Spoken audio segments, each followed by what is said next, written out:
ભાઈ ઓલી છોકરી કેવી મસ્તીની છે, મને બહુ ગમે છે. અને ભાઈ નાના બાળકોનું ટ્રસ્ટ સંભાળે છે, ઈ બધા પૈસા બધા પાસેથી ઉઘરાવીને ઈ નાના બાળકોની સેવામાં વાપરે છે. તો ભાઈ હું થોડાક પૈસા દેતો મારો મેળ પડી જાય. અને લુખાતારી ભાઈ 20 રૂપિયા ચા પીવાના નથી. હમણાં આપણે ચા પીવા ગયા તે ઓનલાઈન પેમેન્ટ કરવાનું થયું તો તારે બેંકનું સર્વર ડાઉન હતું, અત્યારે તારે પૈસા દેવા જવું છે. એલા ભાઈ મને ખબર છે સર્વર ડાઉન ને, તને ખબર છે સર્વર ડાઉન ને, પણ એને નથી ખબર ને સર્વર ડાઉન ને. હાલ તું. હેલો મેડમ, તમે આ શું કરો છો? હું નાના બાળકોનું ટ્રસ્ટ ચલાવું છું. એવું છે એમને? પણ પૈસા તો હું દેવા માંગુ, પણ મારી પાસે રોકડા નથી, ઓનલાઈન છે. કઈ વાંધો નહીં સર, હું તમને સ્કેનર આપું છું, એમાં તમે સ્કેન કરી અને પૈસા ટ્રાન્સફર કરી દો.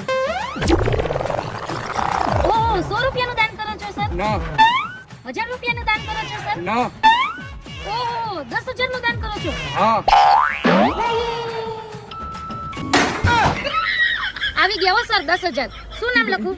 હવે શું લખે? ના ના લખી નાખો Chiragbhai Danvir. Thank you sir.